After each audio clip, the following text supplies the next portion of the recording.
Okay, hey everyone, what's going on? I have a interesting thing that I heard a interesting woman talk about very recently on Instagram, which was how we look at ourselves in mirrors way too often in these times, which might be affecting our psychological health. Um, I do use the camera, so I post every week and then I talk about things and I look at myself and you can see me now fixing my hair nonstop subconsciously, but I do think she has a point here. And so this is just going to be in general for trans women, but anyone who might be interested in this, just stick around, hang out, and let's see what we can do with this information. So this woman was talking about how when you look at yourself in the mirror, you see all these imperfections that other people might not be seeing. So why would you obsess with your own image when it's actually in your head what makes you look good and bad, and it's not what the other person might be perceiving? For example, what's that quote? Beauty is in the eye of the beholder. So if you look at yourself and you have lots of expectations, because I'm transitioning, so I'm definitely have my own expectations of what I want from this transition, what I expect to look like. Even though I keep telling myself that I'm not going to be very superficial, I don't want to be like looking like a woman or looking like whatever stereotypical image of what I should look like. But eventually, I fall into the category of I want to be pretty in the sense I do not like this part about my face, or I do not like myself without makeup, or one, two, and three things, right? So this is very, very common. I think we all do the same thing. If you're transitioning, you're going through a phase of, let's say, not man, not woman, and there's definitely more features of one of the two that's going to be a bit more prominent. So you kind of want to reduce that feature and enhance the other one, which is what I'm trying to do right here. I think hair is very, very important. So if you do not know how to figure your hair out, maybe let it grow naturally and see what kind of pattern you have. Maybe go to a professional and get a professional haircut. I think it's actually going to benefit you a lot. I did not go to the hairdresser. I'm actually moving at the end of this month. So I looked around my area and I already found that there is someone next to my house who knows how to cut curly hair. So I'm actually very excited because I want to know how they're going to be handling all this mess. Is it a mess? I don't know. But eventually, I think it's necessary for us to not create an image. We always have to create an image. But what I'm learning from this woman was that you do not want to be looking at yourself too much, because the more you look at yourself, the more you want to change things about your appearance. And that might not be the best thing for you. Um, but eventually, I do have a mirror. I have another one right there. You can see it on the door. I actually have another one here. And I do look at myself, I don't know, like another mirror. So I have a couple of mirrors around me, and I'm thinking like, wow, actually, this is very true. But I also do not want to avoid mirrors as a whole concept, because I want to be presentable in public. Because if you're a trans woman and you're walking in public and you do not look feminine enough or you don't look womanly enough, then the people would treat you differently. And I've noticed, even though I'm trans, and even though I don't know if people actually think I look like a woman or not, but I think I do look pretty most of the time if I actually put the effort like today, because every Saturday before I record these videos, I get pretty and then I go out. I take myself out on a date to go eat. So eventually, I do get a very nice treatment from both genders of men, women. If we get to the LGBT community, I'm adored. Most people are very friendly. Not piercing. And yeah, the LGBT community doesn't count because they like that I'm free and being myself and expressive, and I actually appreciate this. But on the other hand, if you have like the gender binary folks, then I do see more of a smile, interaction, positive um, words, piropos, ¿cómo se dice piropos en inglés? Compliments from men and sometimes even women, complimenting my dress, my hair, my makeup, my style. And I think this is why I'm kind of a bit more obsessed with mirrors and looking good. One, because I like to see myself and see where this is going, which I hope is going to be something I'm going to like. And so far, I'm actually very, very content with myself. And I've never kind of looked at myself in the mirror when I was male presenting, male presenting. I never looked at myself in the mirror when I was a guy, and I kind of like, I like what I'm seeing. Even though many people told me that I looked beautiful and I'm a very attractive man, and I just didn't see it because for me, it was not me, and most of what I did was based on what other people wanted of me, and usually women, what other women wanted of me, and what like their comments were about. You would look good if you have a beard. You would look good if you wear these types of shirts. You look good if you A, B, and C, right? So eventually, because I had them reinforce this positive image and idea of what that image is, it was kind of a character that I created based on what other people wanted of me and wanted me to look like. So now we're breaking this binary system of women and men very fixed. But I'm also leaning towards definitely the more feminine. I call myself a woman at this point.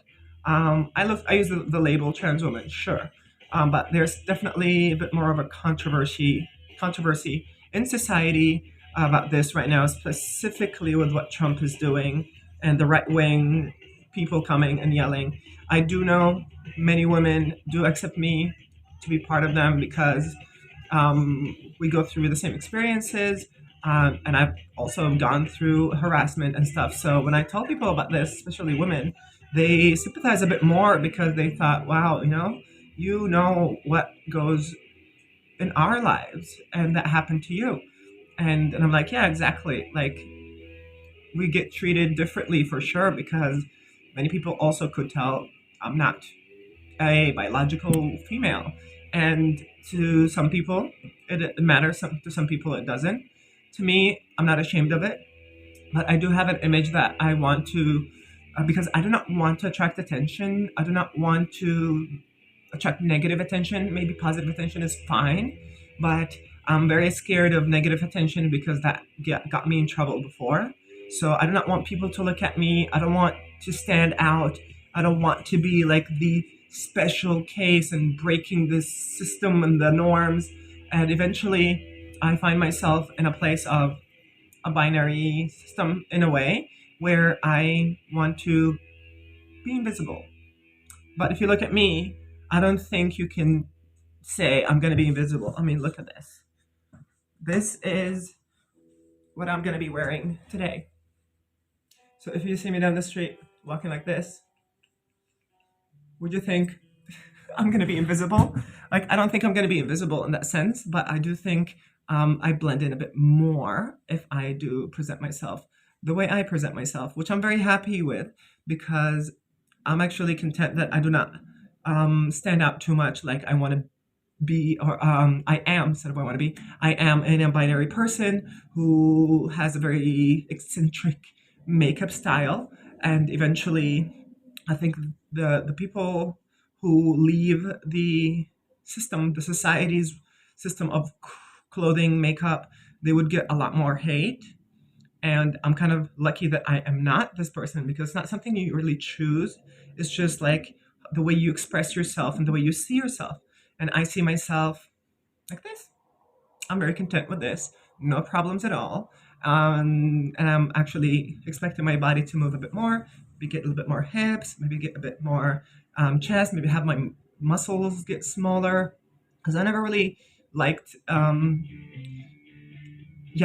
body to be strong, but I've always had people from sports clubs come and recruit me. And I actually competed professionally in multiple sports, the last of which was rowing, crew team. And I like that sport because it's very chill in some sense. Like you have the water, you just kind of, it has to be like calm water, like a lake or a river. So it was kind of a serene experience. But then I did not like the competitiveness of it because I was part of a club. I could not just take a boat and go row myself out, row your boat. Usually you have the singles, doubles, quadruples, and then you have eight people in one boat. And I like the single. I'm just like, I just want to be in my tiny little skinny boat, just rowing myself into happiness, looking, watching sunset, and reflection on water. But eventually, I think all those sports got me to have a certain body, which I think is going to be healthy for me long term, because doing sports when you're young would build your body to be a bit more, healthy, being having stronger muscles and wider veins because your body got accustomed to that for a while. But now I'm realizing like I never really would like sports. I'm not an aggressive person. I don't really think of fights. I never hit anyone. I wanted to be that person, like when I was male presenting, just to protect myself. But I was actually hit by women, like people I dated, like women I dated who got really, really angry and they started hitting me. And I just kind of, what I did was hold them and, hold their arms so that they cannot hit me anymore and just like hold them and throw them on the couch. Just like, and then run to the room and lock myself. And shockingly, one of those women actually went and told people that I hit her. And I'm like, you're the one who hit me. Cut my nose. And people also thought like, yeah, I don't seem like a person who would hit. But I think she also was used to these types of relationships. I think one of them, the other one told me, um, I've always had this pattern of fighting, so I expected you to do the same thing. And this is why like I started first hitting you so that I kind of protect myself first.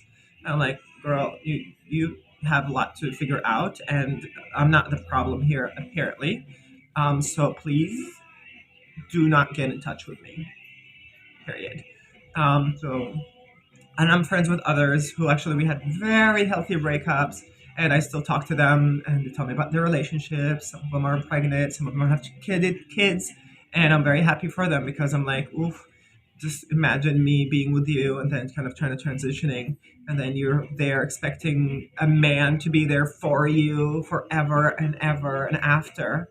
And I'm not going to be that person because I tried and I keep trying and it didn't work. So eventually, the image I was, following when I was male presenting is I wanted to be a father and have the typical Hollywood family structure: father, mother, two kids, two dogs, a little house in the suburbs. And then the more I got closer to it, at least in relation to the people I dated, I started realizing like, I don't want this. I don't want all these roles. I do not like how I'm treated. I do not like that I'm not taken care of. And eventually, coming to Spain was nice because the gender roles were kind of a bit less intense. And with that, I got to, be myself a bit more. And with time, I just stopped dating. And I think me stop dating made me realize how much effort I put onto this imaginary image I created when I was 12 years old of what my future should be in order to have a safe, healthy life. And then once I shattered that image, was free to be whatever. And because of that, um, I had an idea I was never going to be able to date or have sex with anyone when I decided to I come out as a non-binary person first.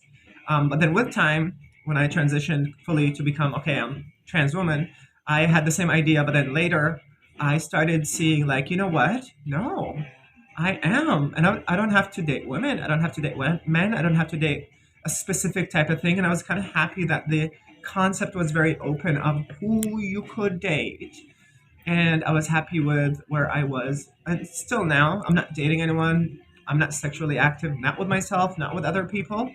And that scares me a little bit because I'm kind of left behind in the dating world. I don't know how it works. I hear lots of my friends complaining about men, complaining about women, complaining about just the dating world in general. And I'm thinking, I really don't care because I'm not looking for a date. I'm not looking for a relationship. I have people DMing me on Instagram, and I'm like, okay, well, this is kind of encouraging. I have a crowd that's interested in me, regardless of whether I am out there or not. And that kind of makes me think, okay, um, I'm desirable. My issue is my genitalia at this point. So even if I want to go out with someone and maybe we kiss, then I get excited and then my body will do things and I'm like, ooh, no, no, no, no, no, no, no, no, no. I don't want this to happen. So I need to stop this because I don't want my genitals to just go do whatever they want. This is actually why I'm actually really excited to have the GRS surgery because one, I never wanted my genitalia to begin with. I'm realizing I don't even say its name anymore, which is a bit concerning, I think, for myself. But I also kind of would have this whole libido scenario that's super visible, this weird body part outside of your body in public if you get excited and everyone can see it, you can see it, you cannot control it. And I'm like, I don't want this. Like, why are you doing things? So I want it out, completely gone. I was even thinking like if I do the GRS, would I be happy even without the the hole? And I'm thinking like probably I'll be content because I don't know if I'm gonna be dating anyone anytime in the future, but I'm not doing the surgery to have sex, if that makes sense. I'm doing it because it's problematic for me to go every day to the bathroom trying to figure this part out when I shower, when I walk outside, when I want to wear skirts, when I want to wear certain types of panties, which I cannot because they don't fit. There's a lot more happening down there, which is problematic. But back to the image scenario, I want to ask you, what is your image of yourself, or what is the image of yourself that you want to have in the near or far future? Is there something that you are planning on changing, or you're actually now actively changing about yourself, whether you're trans or not?